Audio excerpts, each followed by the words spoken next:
Pagkakamali ni Devin Haney kay Ryan Garcia, pinaliwanag ni Floyd Mayweather. You can't jab.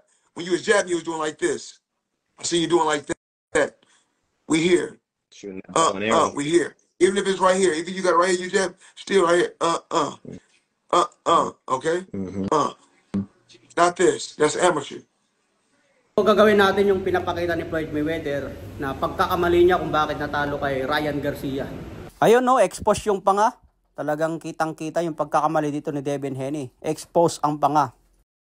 Okay mga tol, ganito yung sinasabi ni Mayweather na mali ni Devin Haney. Kapag bumabato ng jab, si Haney, inuurong niya to. Yan, kaya na-expose yung panga. Kunwari ito. Yan. Wah! Wah! Wah!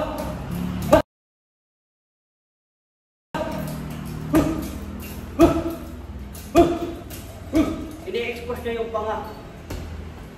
Kaya kapag nagsabay sila ni Ryan Garcia, pag nag-jab si Haney, tapos sinabayan ni Ryan ng hook, may expose yung panga rito. Kaya sinasabi ni Mayweather, dapat ang ginawa ni Haney pag nag-jab, cover. Hindi dapat umaatras to.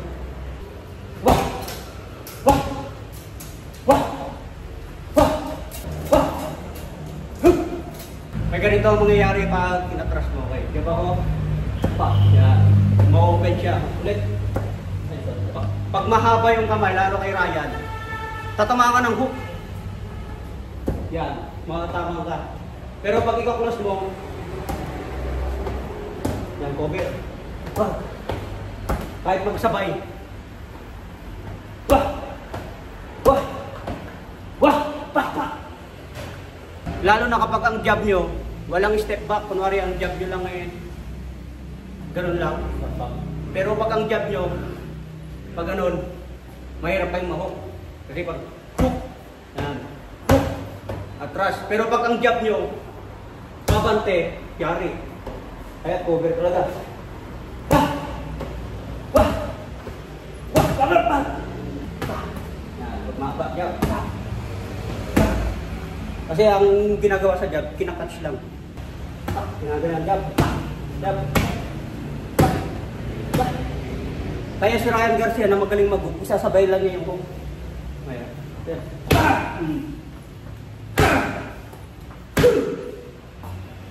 Kaya pag open ka mag-jab, talagang tamaan ka, lalo ang haba ng kamay ni Ryan. Mabilis okay, jab. Jab. Gano'n lang kasi yung pag-ano ng jab mga tol, pag-block. Jab. Jab. Jab.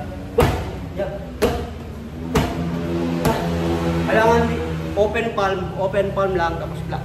Huwag din masyadong gano'n kasi bahog kayo. Yung ginawa naman ni Ryan Garcia na isang knockout kay Devin Haney, ganito rin, nagkamarin si Devin Haney doon. Ito mga tol, jab. Then pinalitan niya ng hook, kaya tamang-tama sa muka. Jab. Hook yan. Ang ginawa ni Devin Haney, blinak niya yung unang jab. Yung pangalawa, akala niya magja-jab pa rin si Ryan Garcia, pero nag-hook na si Ryan. Jab ka, jab. Oh. Jab. Kaya pangit pag masyadong malayo yung carry. Jab. Jab. Yan, jab. Yan. Mahuhuk ka talaga. Jab. Kaya yun ang kagandahan ng jab. Kaya dapat talaga daw ang ginawa ni Haney, atras. Kung jab ka, mabilis din kasi si Ryan eh. Saka mahuhuli ka talaga doon mga tol kasi mabilis si Ryan eh. Unpredictable eh. Kahit sabihin mong gano'n ang ititira, pag mabilis, di mo mahuhuli yun. Di ba si Devin Haney, undisputed, nagkamali pa, nahuli pa ni Ryan. Puro hook si Ryan eh, no? Jab, pak! Jab, pak! Kaya ang pakandang combo talaga, pag aggressive, double jab. Pak, pak! Pak, pak! Yan. Yun ang magandang pang setup sa jab hook. Double jab. Yan, double jab. Tapos pangalawang tirada, jab hook na. Jab hook. Diba? Makukuha kayo mga tol. Kaya maganda setupan nyo ng double jab lagi. Jab ako. Double jab. Hook. Pag hindi niya mabasa, pasok. Pero pag mabasa niya, gamitin to. Jab. Pak. Lalim.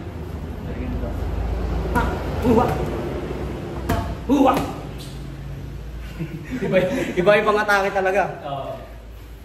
Yan mga tol, malapit lang to. Oh.